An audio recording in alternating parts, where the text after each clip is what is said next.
Bonjour à tous. On continue notre tour d'horizon du Toyota RAV4 Trail 2024.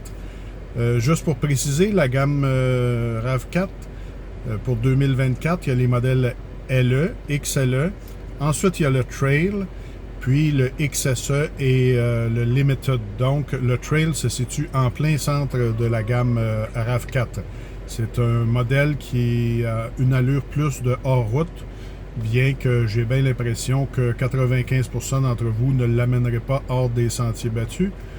D'ailleurs, les pneus qu'il y a en dessous sont vraiment des pneus de route. Si on veut faire du hors-route avec ça, il va vraiment falloir mettre d'autres types de pneus.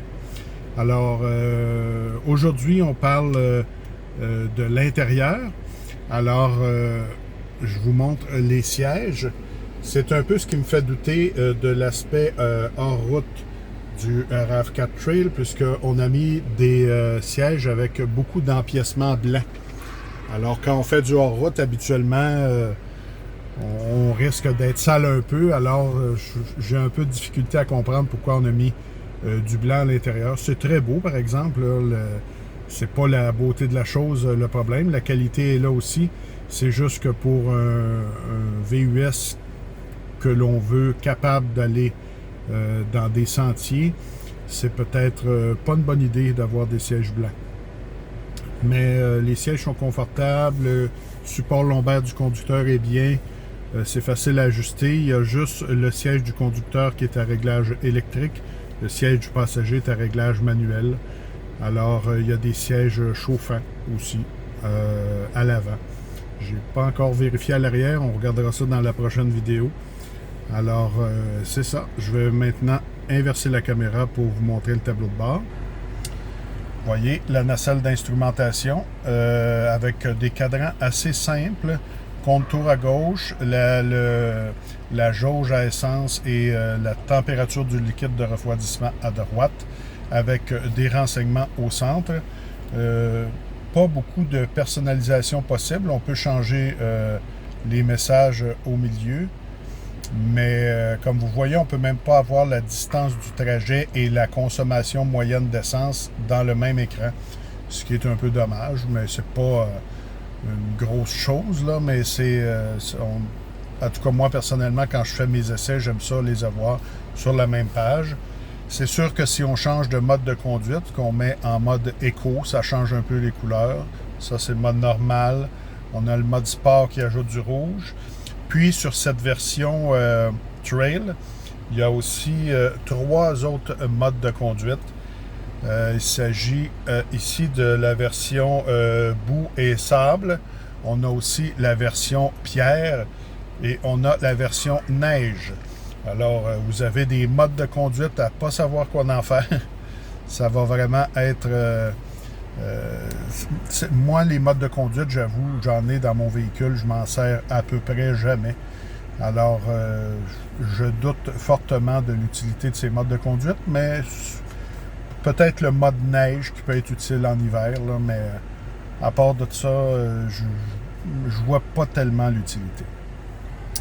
Pour ce qui est du volant, assez simple. Ici, on a les boutons pour l'affichage que je vous ai montré tantôt. On a ici le bouton du téléphone, bouton ici pour le volume de la radio et pour les commandes vocales. Et on a de ce côté-là, ça c'est pour le régulateur de vitesse adaptatif. On a pour le mode pour les sources audio et ici pour passer les chansons ou changer de poste. C'est les boutons disponibles sur le volant. C'est très facile à comprendre. Pas de doute là-dessus. On a aussi quelques commandes ici. Des commandes pour les phares de route automatique. Un dégivreur sous les essuie-glaces. Ça peut être utile en hiver. Bouton du volant chauffant. Et un bouton pour ouvrir le haillon électriquement. On peut ouvrir à distance. Alors ici, on a un écran qui semble grand quand il est éteint. Quand il est allumé, il est beaucoup plus petit.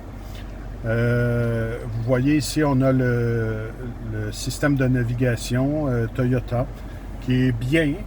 Les données sont très complètes. La voie de guidage est un peu robotisée, mais c'est un peu La même chose de tous les systèmes de navigation intégrés. Si jamais vous décidez de ne pas vous servir de votre téléphone, vous avez aussi ici l'audio, un endroit pour raccorder votre téléphone. Ici, on a des réglages du véhicule. Ici, les paramètres généraux de l'écran, là, comme l'affichage et pour ajuster l'heure, des choses comme ça. Ensuite, un peu plus bas, c'est les buses de ventilation. Ici, plus bas, justement, l'ajustement pour la ventilation. Dans cette version du RAV4, c'est à 2 zones. Alors, on peut avoir... le passager peut mettre la température plus chaude que celle du conducteur. Comme vous voyez ici, là, c'est synchronisé, mais on peut aussi le mettre plus haut pour le passager. Alors, c'est très bien. Ça donne plus de confort pour les deux usagers. Et ici, en bas, ben, les boutons qui permettent tous les ajustements de la ventilation. C'est assez facile à comprendre après qu'on sait bien où sont les commandes. On a ici, dans le bas, les commandes pour les sièges chauffants à deux niveaux de chaleur. On a le bouton de désactivation de l'antipatinage.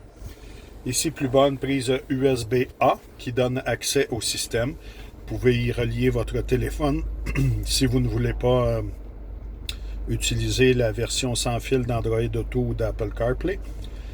On a ici un chargeur par induction, si votre téléphone est compatible, ainsi que la prise 12 volts, une prise très utile que certains constructeurs veulent enlever, mais Toyota les a conservés. Un peu plus loin, ben, j'ai ici les commutateurs des modes de conduite que je vous ai montré tantôt. Il y a aussi un dispositif pour un genre de système de retenue pour la descente. Quand on descend une pente qui est très abrupte, on peut se servir de ce dispositif. Le bras de vitesse, le levier de vitesse conventionnel, c'est très bien. Moi, j'aime mieux ça que des boutons. Alors, on peut aussi, la transmission a aussi un mode de changement de vitesse manuel qui est bien. Je l'ai essayé hier. Puis les changements sont assez rapides, mais comme le moteur n'est pas extrêmement performant, bon, ça peut servir peut-être pour faire des dépassements un peu plus agressifs, mais vous n'allez pas avoir un grand plaisir à vous servir de ces commandes-là.